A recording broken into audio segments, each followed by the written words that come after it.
Okay. No time. Okay. Who's ready for some warm, yummy soup? Guys, today we're making a soup recipe by Andrew Zimmern, who is a world traveler and a great chef. So today we're making his crab and shrimp chowder, which just sounds so yummy and so decadent. So Gina, are you ready to start boiling these shrimp shells, which I've never done before? First up, we're gonna make the stock. And that is going to include 6 cups of chicken stock. So I know one of these boxes is 4 cups, so excuse the noises. Okay, so in addition to the chicken stock, we're also going to add the shrimp shells. So talk about using every piece of the fish. I love it already. And then we're gonna add just the cobs of 3 ears of corn.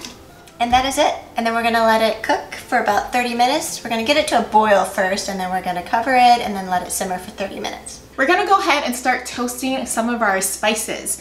So we're gonna take a small pan and just put it over the heat, about like medium high heat.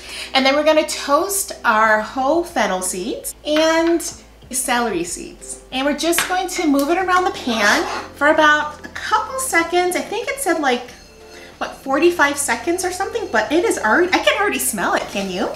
Yeah, it smells weird. I don't know that I love the smell of it. I'm going to believe Andrew Zimmern. He knows what he's doing. I think I first started watching him when he did his travel shows, so I consider him like one of the earlier chefs that used to do that. I know there's a bunch of people that do it now. And I forgot what the name of his show was, but that's how I know him. It was Bizarre Foods.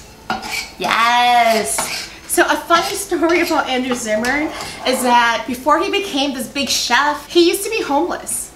So he was homeless in, I think in Minnesota, and he said that one thing that he used to do, and this sounds awful, but it's kind of funny in retrospect, is that he would stand outside a diner and he would like snatch purses.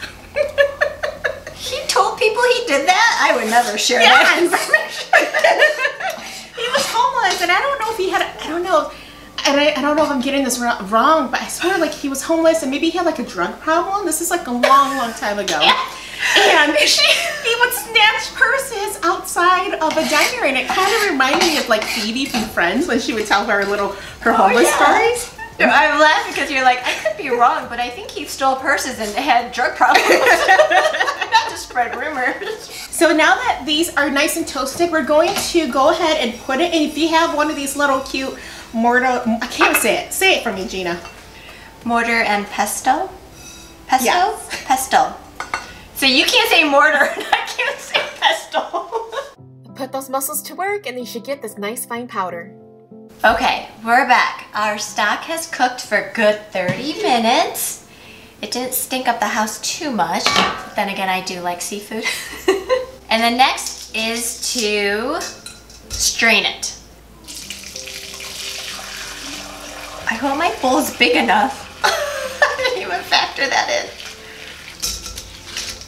Okay, so the stock is ready, but we're gonna go ahead and start assembling everything. So we're going to use a whole stick of butter. With the butter, we're gonna add an onion, yellow bell pepper, celery, and 1 minced serrano chili pepper. After 2 minutes, we're gonna go ahead and add in our spice mixture and let it cook for 1 minute.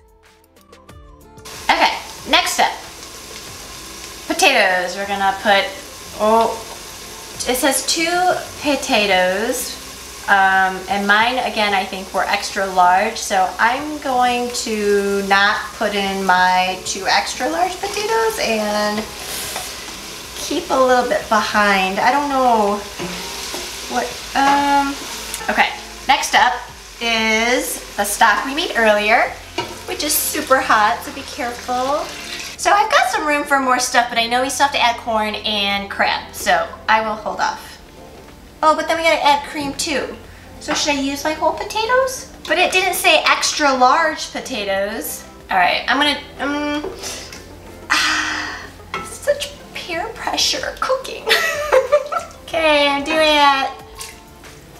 Okay, as Gina is thinking back and forth, we're gonna let ours simmer for about 8 minutes to get those potatoes a little softer.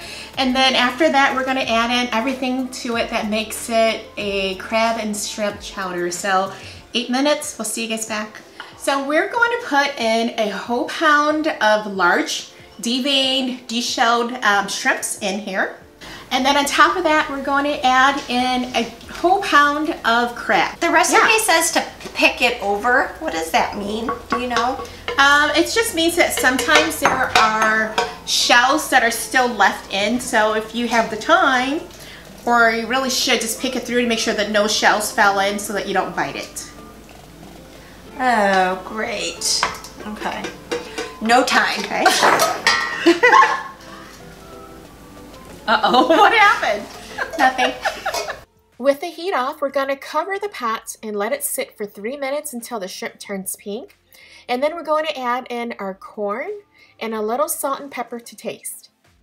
Okay, and then a little bit of magic. It's like I don't want to watch. I don't want to see what I'm eating.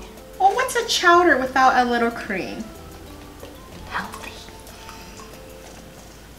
Now we're going to turn the heat back on to medium and let it simmer for 3 more minutes, and then we're going to turn it off and be ready to serve.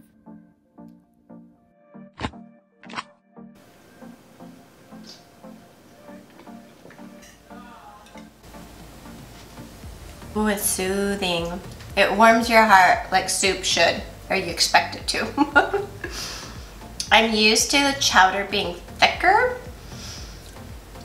so I'm still getting a little used to the texture of the broth being like more thin, but it tastes really good. And it's light. It's not that thick, heavy stuff that you get from a can where you can just plaster it and paint it on the wall.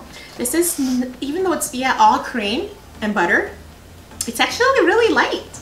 All the flavors are balanced so perfectly. Nothing dominates each other. I mean, we put a whole pound of shrimp and a whole pound of crab in here, and it doesn't dominate the flavors at all. Like, everything comes together and it's just like this nice, warm, gentle, creamy, nice hug. Yep, this is worth it. Make it. It took about, I don't know how long it took us, maybe 2 hours in total with all the prepping.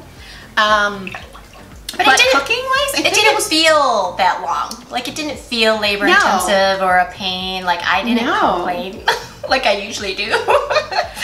This is true. So thanks for cooking with us. Thanks for watching with us. Hope you subscribe and hope we'll see you next week. Thanks for joining. Bye, friends.